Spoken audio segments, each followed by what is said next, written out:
Sziasztok, Csikó Zsolt vagyok a The Zone-tól, és tudjátok, hol vagyok? Ibizán. De sajnos nem, még nincs szezon, és így a vállam mögül láttok kibukkanni egy kis sárga foltot. Hát mindjárt meglátjátok, hogy mi ez az autó, ugyanis autó bemutatón vagyunk.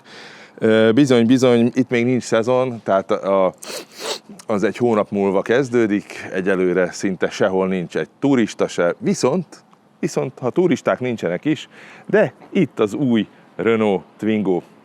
Emberek, ezt az autót, ezt évek óta bemutassák. Ez ugye a 4. Twingo, hogyha úgy számoljuk. Ez az E-Tech Twingo, ez tisztán elektromos autó, de az a kasz benne, hogy pontosan ugyanúgy néz ki, szinte pontosan, mint az eredeti 1992-ben bemutatott autó. Ugye az még a Patrick Le Cayman féle Renault korszak volt, amikor a Renault elképesztő újdonságokat mutatott be, emlékezzetek vissza, hogy az ő érája alatt készült. Hát az első Laguna is egy eléggé formabontó autónak számított akkor, de jöttek az ilyen Avantime, meg Versatiz, meg ilyen furcsa dolgok. Akkoriban született ez az egész egyterű, vagy buszlimuzin, mindenesetre MPV vonal, és a Twingót is megpróbálták ebbe az MPV-s katujába betömni. Azt mondták, hogy ez is olyan kis egyterű, olyan kis variálható, meg minden. Egészen megdöbbentő, hogy ezek a régi Twingók mennyire elkezdtek drágulni mostanában, ami azt mutatja, hogy az eredeti koncepció és az eredeti design mennyire őrületesen jól sikerült. Mennek föl az árak, főleg a nagyon koraiak, amikben türkisz kapcsoló gombok voltak, és még a kis műanyag dísztárcsás kerekek, és a förtelmesen rossz Dacia motor. És ugye a régi Twingónak volt egy baja, hogy ilyen nagyon traktorszerű, ilyen vízszintes, kormányos, sámlis vezető helyzete volt, de különben imádták az emberek, jó koncepció volt, annyira, hogy most már van egy Twingo bingo játék nyugaton. Ha valaki külföldre megy, akkor azt számolgatja, hogy hány Twingót spottol, a 92-ben megjelent korai Twingók, azok 2 pontot érnek a versenyben, és a 2007 utániak azok általában 1 pontot. Ezt a mostani Twingót, ami csak elektromos, ezt Szlovéniában a Novo Mesto nevű helyen gyártják, ahol régen a Renault 4-esek készültek. Laurens van der Acker tervezte, ő azért egy elég ismert formatervező, és hát szerintem tökéletesen eltalálta ennek a Twingónak a formáját, különben benne volt már Gilles Vidal is, ebben az autóban, aki azóta visszament a Peugeothoz. Különben, hogyha valami hasonlóságot észrevesztek, az azért van, mert nagyon hasonlít a süllyesztett fényszóró, az arányai, az oldalablakvonal a Honda Today-hez, ami egy 1990-ben megjelent autó volt. Különben 3,8 méter hosszú az egész. Figyelj, kapaszkodj meg, összesen 1,2 tonna, még egy jól felszerelt változat sem éri el az 1,3 tonnát. Ledes fényszórói vannak, és persze, hogyha nagyon nézegeted, akkor a kerekei elég nagyok, 16-ostól 18-as kerekek lehetnek rajta. Ugye ez, ami nálam van, ez az autó, ez egy alukerekes változat, 3 felé osztva, ahogy ugye a Renault-nál, nagyon sok autónál megszoktuk, de még a dísztárcsák is jól fognak mutatni. Nézd meg, itt van egy ilyen műanyag dísztárcsás verzió, amit később fotóztam a parkolóban. Az alapverziókhoz csak lassú töltő van, ez 6,6 kW-os, a Techno csomaghoz jár az 50 kW-os, az sem egy iszonyatosan gyors töltő. Az autó tud visszatáplálni a gridbe, és lehet róla kávéfőzőt is működtetni, ezt a V2L-t, V2G-t, mind a kettőt. Megtartották a 3 jópofa légrostélyt is a szélvédő alatt, ami itt már nem légrostély, de egy nagyon aranyos visszakacsintás a régi Twingóra. Ez ugyanis az ablakmosó betöltő lyuka. Nem lehet kinyitni az autó elejét, ezt szét kell szedni, hogy oda bele akarsz turkálni, viszont ezt a fedelet le lehet venni, és alatta csiribú csiribá, ott az ablakmosó. Azt nem tudom, hogy ezt a műanyag kulcsot, ezt milyen hamar fogja elveszíteni bárki, de szerintem elég hamar. Természetesen ledes nappali fények vannak, ledes fényszórók vannak, és hát az alapár az meg 19.500 eurótól indul, ami, figyelj, kapaszkodj meg, gyors fejszámolás, az kevesebb, mint 8 millió forint, nem tudom, hogy itthon is annyi lesz-e. 3 féle bevezető szín lesz, ez a döglégyzöld, ami egy nagyon jó pofa szín, ez a kikerics sárga, ez is egy nagyon ordító szín, és egy metál piros, ami szintén baromi jó, de aztán később jön majd fehér autó is, meg metál szürke autó is sajnos. Hát nem voltak olyan vagányok, mint a Fiat, akik bevállalták, hogy nem lesz ezüst színű autó. Hátul az autón, hogyha megnézed, meg mindenhol ezek a betűk köszönnek vissza, ez a Twingo, ez plusz, meg kis háromszögek, meg kettős pont, meg egy Google jel, látod? Tehát ezek nem valódi betűk, hanem mindenféle grafikai elemek nagyon jó pofán összeszedték, és mindenhol visszaköszön az autóban. A hátsó lámpán pedig van egy kis függőleges vezérsíkszerű dolog, na hát az arra való, hogy 2 kilométerrel megnövelje a hatótávolságot, ami ugye 263 kilométer. A hátsó szélvédő kerete, az, hát hogyha fölismertek valamit a régmúltból, nem tévedtek, mert ez a kidülledő fekete keret benne a szélvédővel, ez bizony a Honda Z600-ason bukkant föl, szintén azt hiszem 1969-70 táján, tehát ez már egy jó 50 éves formai elem. Ami klassz az az, hogy ez egy 5 ajtós autó, és nem árt neki. Nem árt a formájának, tök jól dolgozik a formával az oldalsó 2 ajtó. Az ablakvonalat azt nagyjából megtartották, bár nem annyira szögletes, mint a régin. Különben ezek az ajtók, amik itt rajta vannak, és ugye nyilvánvalóan fényezett kilincsesek, ezek elég tágra nyílnak, bár a hátsó ajtó nyílás az baromi szűk. Hát figyelj, viszont ki lehet billenteni az ablakot, ez is több a semminél, a réginél is csak kibillenthető volt a hátsó ablak, ennél se jobb, annyi levegő bejön rajta, amennyi, kőkemények a műanyag burkolatok, viszont a hátsó ülésen is van hely. Nézd meg, hogy ezt az ülést, ezt előről is egy madzaggal meg lehet húzni, és akkor ledől, meg lehet tologatni a sínen, mint a régit, csak a régiben egybepad volt, ennél külön-külön 50-50%-os arányban lehet tologatni. Ott a sín az alján ugyanolyan sín, mint az első ülésnél. Ha nézed, akkor ez 17 centimétert jelent előre-hátra, hogyha így tologatod, hát így persze belőretően nincs már nagyon sok lábtér, de hátratolva nagyon jól el lehet férni, mert még valami fejtér is van, nem nagyon sok. A tetőkárpitot nézd meg, hogy milyen szép, hogy ilyen bele vannak nyomva ezek a Twingo minták mindenhova.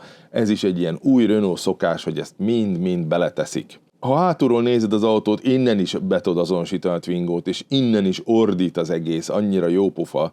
Tehát úgy ez egy modern autó, szerintem a legmodernebb az összes retro Renault között, de mégis abszolút visszaköszön benne a régi Twingo ezekkel a játékos íves lámpákkal. Van neki műanyag lökhárító babája, hogy ne rögtön a fényezett lökhárítót tett tönkre, figyeltem párizsi lakosok, ugye, és a csomagtartója az alaphelyzetben 205 literes, de hogyha előre tologatod az ülést, akkor ott bizony 360 liternyi hely van, ami annyi, mint most a Golfban a csomagtartó, pedig az kb. Egy fél méterrel hosszabb autó, és még alatta van 50 liternyi üreg, oda el tudod tenni a töltőkábeledet, hogyha érdekel. Ugyanúgy, ahogy a beltérben van ilyen U-clip kis csatlakozó, ebbe mindenféle dolgot bele lehet tenni, hálót, stb.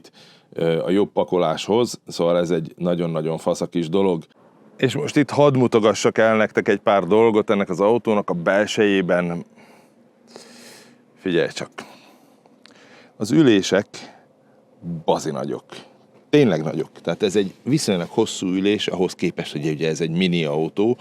Nézd meg, hogy milyen a kárpitozás, hogy lent elkezd feketén, és ott fölfelé beszürkül az egész, és akkor hozzáveszed ezt a tetőkárpitot, és ez így az egész együtt nagyon-nagyon jó pofa.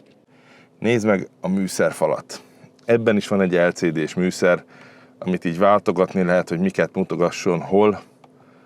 Nagyon range-et, tehát a megtehető távolságot, a megtett távolságot, a pillanatnyi takarékosságot, a biztonságot mutatja, hogy mennyire közel mész másokhoz, ki lehet bővíteni az egészet, itt a ráfutásgátlást lehet beállítani, mert valami 24 féle vezetéssegéd van ebben az autóban, tehát mindenféle keresztirányú kamera, radaros tempomat, egyéb, tehát benne van a tempomat, nézd meg, jó, ez a Techno csomag, ez nem 8 millió forint lesz, meg 8,5, hanem ez valószínűleg inkább 10, de akkor is nagyon-nagyon komoly cuccokat kapsz.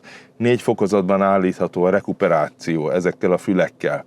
Egy gombbal kikapcsolható az összes bippegő szar, amit gyűlölsz, érted? Így megnyomod, és akkor nincs tovább, kész, pont, csókolom. Van egy 10 colos kijelződ itt, ez a másik, ez 7 colos. Ilyen nagyon jó pofa narancssárga vagy okkersárga kádszerű izébe beleültetve. Itt adtak neked egy polcot, itt van még egy polc, ez gumírozott. Nézd meg az autó kulcsát. Ilyen kulcsa van. Persze a Renault kulcs, amit ismerünk, a lapos Renault kulcs, de ezzel is foglalkoztak. Oda teszed, és ez oda tapad. Mondok még valamit, hogyha a telefonomat ide teszem, persze van benne ülésfűtés, automatikus klímaberendezés, így hőfok-szabályzós, nagyon-nagyon szépen működik, kifejezetten klassz használni ezeket a gombokat. 2 USB-C-d van, itt van egy ilyen nagyon aranyos, nézd meg ezt így külön, hogy kitalálták, hogy de aranyos, ilyen nem nagyon puha, de viszonylag puha betéted. Ide lehet pohártartókat tenni. Itt van még egy ilyen rekesz, ide is tudsz pohártartókat, vagy akármilyen ilyen rekeszelős akármiket tenni.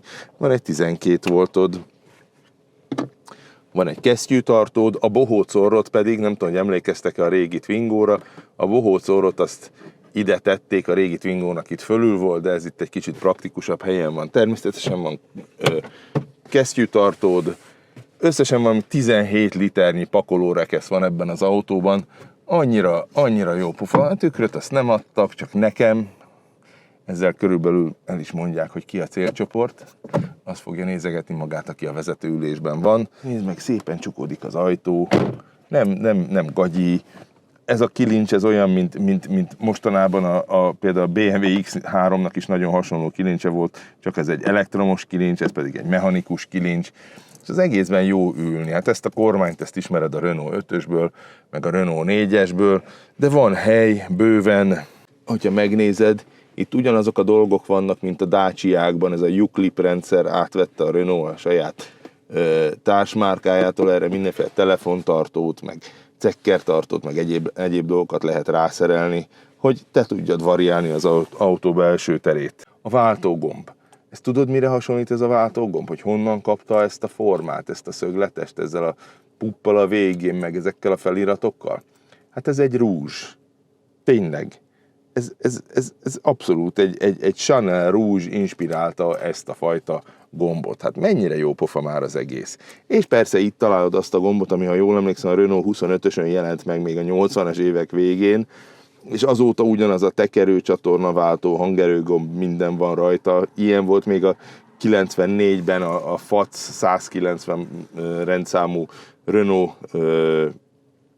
Clio tartós tesztautónkon. Oké, hát megtartották, ami működik.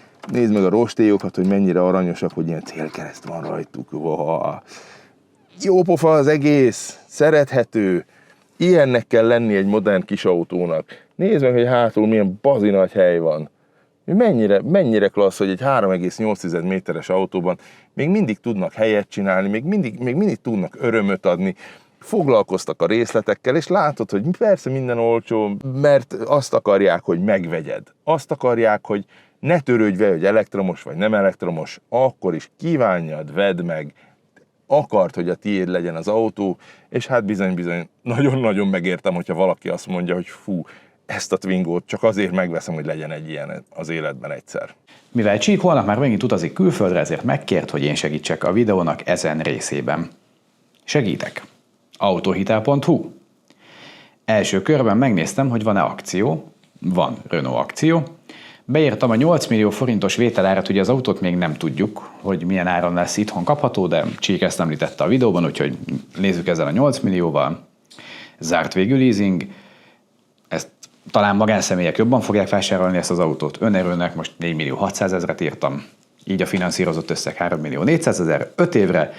És a havi törlesztőnk 63 700 forint 4,9%-os THM-mel, valamint 60 havi futamidővel, ugye 5x12 az 60. Aki viszont nem tudja megvárni az év második felét, nagyjából akkor lesz kapható itthon az új Renault Twingo, annak a kocsi.hu tudom ajánlani, ahol kaphatóak használt Twingók. Nekünk volt, vagyis pontosabban Lucának az első autója az egy Twingo volt, és amúgy zseniális volt. Az első szériás volt. Ő is nagyon szerette, és én is nagyon szerettem, úgyhogy amúgy várom azt, hogy tesztautóként is tényleg jöjjön ez az autó. És most így megnézve a kínálatot, 375 000, 350 000 a legolcsóbb. Nyilván az újabb generáció az már 700 000, de ezeknél a kis autóknál az a csodás, hogy olyan kilométereket, futásteljesítményeket lehet látni ilyen idős autóknál, 154 000 kilométer, 181 000, tehát igen, ezek az autók nem az autópályán élnek, emiatt kevesebbet futnak, de van kínálat. Tehát aki szeretne használtan venni Renault Twingo-t, az megteheti a kocsi.hu-n, és közben megjöttek a többiek. Úgyhogy mi menjünk vissza a videóhoz.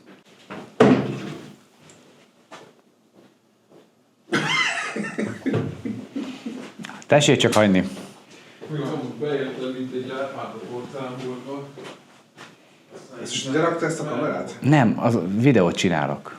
Sziasztok! Cső! Hello. Hát nem volt kiírva, hogy forgatsz, bazd. Csukva az ajtó. Mint minden normális helyen. Még egy dolgot hadd mondjak el neked. Ezt tudod, mit jelent ez a welcome jingle? Tudod, amikor megy a villanyautóknál van ez a kötelező hang, hogy lassan, amikor mennek, akkor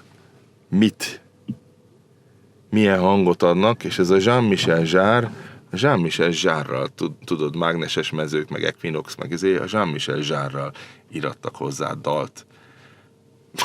Ez is egy annyira jó pofa francia dolog, nem? És akkor benne ülsz ebben a városi autóban, ami a mai szemünkkel, amikor figyelj, már ilyen 800 kilométeres VLTP-kről van szó, meg már így lassan ilyen elvárás lesz az 500 kilométer, jelzem, hogy a 20 millió forintos autóknál, akkor van egy ilyen autód, ami tényleg annyiba kerül, mint hogyha azt valami komolyabb felszereltségben veszed meg. Tehát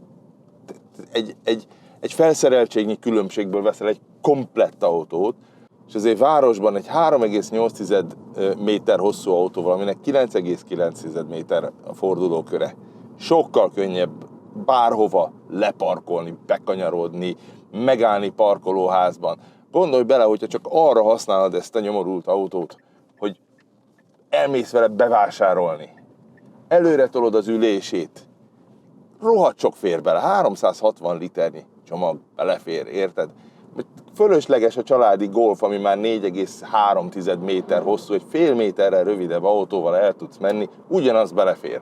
De hogyha még több cucc kell, elmész az IKEA-ba, egy köbméter valamit bele tudsz tenni a hátuljába. És igen, csak 27,5 kWh az akkumulátora, igen, csak 263 km a VLTP szerinti hatótávolsága, de hadd mondjak valamit, és most megpróbálok előszedni egy menüt neked. Ott van a consumption, 13,5 kWh mutat 100 km-re. Ez úgy, hogy itt fölle megyünk a hegyekben, bizony itt hülyéskedtem a mögöttem jövőkkel, hogy ne bírják-e a kanyart, meg egyebek, tehát úgy nyomkoráztam rendesen a gázt. Bizony volt itt mindenféle, járattuk a légkondit, miközben állt az autó, mert itt most nagyon meleg van Ibizán már. Fogyasztottuk az akkumulátort. Az a 13, nézd meg, most megyünk fölfelé, tök meredek emelkedőn megyünk fölfelé, most megy föl 13,8. Ennek az átlag fogyasztása, állítom neked, hogy normál használatban olyan 13 kWh-ra jön ki 100 kilométerenként. A gyári fogyasztása, ami 12,2 körül van, de hát ezt úgyse tudod teljesíteni, csak hogyha kötélből vannak az idegeid, és lúttollat hordasz a lábad helyett jobb oldalon, mert különben nem tudja. Én azt mondom, hogy egy ilyen 200 kilométeres hatótávolság, még szerintem télen is reális lesz ezzel az autóval, bár egy hibája van, és nem tudom, hogy a magyar verziónál ezt orvosolják-e, de azok, amiket először az első körben mutatnak be, azok bizony nem kapnak hőszivattyús fűtést, azokban sima cekászos fűtés lesz, amiről tudjuk, hogy harmad olyan hatékony, mint a hőszivattyús fűtés. Ez egy hiányossága ennek az autónak, de érted, hadd mondjam el újra, 20 000 euró alatti autóról van szó. 20 000 euró autó. 20 000 euró alatti autó. És közben van egy 1,2 tonnás autó, tudod, amit Colin Chapman is szeretett volna. 1,2 tonnából manapság nem gyártanak villanyautót. Nem. Ezek általában 1,8-2,5 tonnás autók. Ezek nehezek. Ez pedig könnyű. Azért fogyaszt ilyen keveset, mert könnyű. Azért tud ezzel a nagyon picike akkumulátorral messzire menni, mert nem pazarolsz energiát, érted? Jó, a végsebessége 130 km/h korlátozott, az igen, probléma lehet, hogyha kimész az autópályára, mert a reális utazó sebessége, és akkor már szerintem nagyon eszi az akkumulátort, olyan 115 km/h, onnan még tudsz valamennyit gyorsítani, de nem autópályára való autó ez. Ha szükségből ki kell menned, ha az agglomerációban laksz, tökéletes lesz, hogyha te napi szinten Nyíregyházára jársz, ez nem a te autód. Viszont nem nikel, mangán, kobalt akku van benne. Nem ez a rohadt nehezen bányászható, rohadt nehezen semlegesíthető, rohadt drága és a kínaiak által kontrollált nyersanyagokból készülő akku van benne, hanem LFP akkumulátor. Tudod, amelyik bírja a túltöltést. Tudod, amelyik bírja azt, hogyha 1 milliószor föltöltöd, sokkal jobban bírja a környezeti hatásokat, a technikai, a műszaki, a fizikai beavatkozásokat, sokkal jobban bírja, hogyha 100%-ra töltögeted. Az LFP akku, az nem mondom, hogy meg se kottyan neki, de azt nyugodtan beállíthatod ilyen 90% fölé, nem fog degradálódni.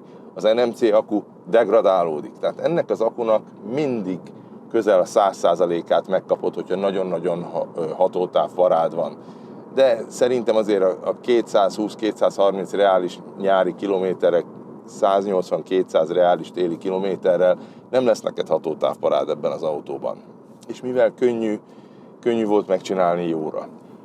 Bevallottan egyszerűbb az egész technikája, tehát hátul csatolt lengőkarja van, míg a többi a Renault 5-ösnek, meg a Renault 4-esnek is több lengőkaros hátsó futómű rendszere van. Emiatt a hátulja valóban ügyetlenebb, kicsit hülyén rugózik, kicsit szerintem túl nagy a kerék egy ekkora tömeghez, ezért olyan, főleg a hátulját olyan darabosan rakja ez az autó, az eleje különben nem rossz. A kormánya annak ellenére egy villanyszervós, persze picit szintetikus, minden villanyszervós kormány szintetikus, de igazából precíz, érzed, oda teszed az autót, ahova akarod, ugye kint van a 4 sarkában a 4 kereke, zseniális, olyan, mint a Mini, és emiatt tök jól lehet érezni, ahogy mozog az úton. Nincs ez a furcsa, hova tekerem az elejét, mit kaszálok el érzés, ez addig tart, tekerem, ott fordul. Tök jó vezetni, és mondom, nagyon kicsi ennek ellenére a fordulóköre, Isten ilyen kilátsz belőle, jó, hátrafelé kicsit korlátozott, én például ezt a tükröt alig bírom beállítani magamra, de figyelj, én ezzel olyan szívesen elélnék ezzel az autóval, annyira egy kellemes közeg. 6,6 kW-os fali töltője van, ezekkel a töltőkkel 10-ről 100%-ra nagyjából 4,5 óra alatt föl lehet tölteni ezt az akkumulátort, ami azért nem halálos, és nem kell hozzá gyors töltő, nem kell óriási befektetés, hanem otthon fölakasztod a falra azt a bigyót, aztán töltögeted róla. Úgyis a legtöbben így töltenek, a legtöbb villanyautós haverom otthon töltögeti az autóját, mert úgy olcsó. És ezt a pici akkumulátort nagyon szépen föltolja ennyi idő alatt. És az a jó benne, hogy ott felejtheted, mert hogyha föltölti 100%-ra, jaj, Uraimisten, tönkre megy az akkumulátor? Nem megy tönkre az akkumulátorod, nem gyullad ki, nem fog ez semmit csinálni, csak működni fog. Tök jó, persze. 82 lóerő a motor teljesítménye, 175 Nm a forgatónyomatéka. Hogyha akarsz, hogy rálépsz, és azért ez úgy elindul. Tehát egy pár évvel ezelőtti kis autó megirigyelte volna azt, ahogy ez gyorsul, és a rugalmasságát azt különösen. És igen, 90 km/h táján kipróbáltam, ott elkezd kifulladni, onnantól már olyan nyögvenyelősen gyorsulgat, hiszen nem egy erőmű, ez egy városi kis autó, városi, hangsúlyozom. De tök csendes, tök masszív, tök jó benne ülni, tök szép a kidolgozása, öröm minden alkalom, amikor bele fogsz ülni, és meglátod ezt a nagy műanyag lavort itt az orrod előtt, ezeket a feliratokat, ezeket a grafikákat, ezeket a tök jól leolvasható LCD-ket. Nézd meg, hogy olyan gyors a navigációja, érted, hogy így rángathatod, és nem akad, belenagyíthatsz, akkor sem akad. Működik az egész, megoldották. Tök logikus, bemész, autóikon, rögtön jönnek elő a funkcióid, van ennek a techno változatnak, van önparkoló rendszere is. Mindenre gondoltak, amit ennyi pénzből ki lehet hozni autóból, pláne villanyautóból, kihoztak. A Fiat 500e nem tud ilyen hatótávot. A BYD Dolphin Surf ehhez képest, már bocsánat, hogy ezt mondom, de egy hulladék. Tehát az zörög, az szűkebb, abban ehhez képest nincs semmi ötlet, ez egy lélektelen valami. Ki a Picantót tudsz nagyjából ilyen áron venni, ez meg benzinmotoros, akkor hol kapod meg a villanyodat? Szóval én azt hiszem, hogy ezzel a Twingo-val, ezzel a Renault szépet fog kaszálni, de hát ezt majd meglátjuk az eladásokból. Egyelőre 2 modellel vagyunk lemaradva, mert a Renault 5-ösnek most ér véget körülbelül, mire ez az anyag megjelenik, az első éves eladása. Most kezdjük látni ezeket az utcán. Most már az van, hogy már szinte mindenki, legalábbis a nagyobb városokban látott Renault 5-öst, élő Renault 5-öst. A Renault 4-es az alig pár hónapja van a piacon, a Renault 4-es, megmondom őszintén, még nem nagyon látunk sehol. És most jön ez, valószínűleg mi a 2026-os év utolsó negyedében kapjuk meg, mert hát óriási igény van rá, és sajnos nem tudják ennyire gyorsan legyártani ezt az őrületes mennyiséget. A Twingo-t nagyon várja a publikum, nagyon. Nagyon szeretnék, hogyha már beleülhetnének, hát mi az utolsó negyedében kapjuk meg. Ja, hát ezekkel a reménybeli szavakkal, ezekkel búcsúzom tőletek. Figyelj, öleljétek a kebletekre ezt a Renault Twingo-t. Mert ez annyira jó, hogy ilyen autók vannak meg. Annyira jó, hogy nem kell 20 milliós, 2,5 tonnás borzalmakat vennünk azért, mert nem akarjuk szennyezni a környezetet. Annyira jó, hogy nem kell kínaiak által kibányászott nyersanyagokból, kínai bányákból, Afrikában, afrikai kisgyerekek által a szájukban odavitt kobaltból készült akkumulátorokból készült autót vezetnünk, hanem lehet egy ilyen dolgot, amiben egyszerű anyagok vannak, kevés anyag van, nagyon kellemes, kidolgozott, nekünk készült, nagyon európai. Megint lehet ilyen dolgot kapni, és nem kerül egy vagyonba. Köszönöm, hogy velem voltatok, iratkozzatok fel a The Zone csatornájára, lájkoljátok az adást, hogyha tetszett, és hát én még vezetek egy kicsit, mert még bőségesen van az akkumulátorban energia, és ezt szépen megpróbáljuk elhasználni, amennyire lehet. Különben csak úgy mondom, hogy hoppá, fordulni is lehet ezzel az autóval, nagyon ügyes. Cső! Ha tetszett a videó és támogatni szeretnél minket, várunk szeretettel a Donablin, ahol még több tartalmat nézhetsz tőlünk, azonban egy sima lájkkal és feliratkozással is tudod segíteni a munkánkat. Köszönjük a figyelmet!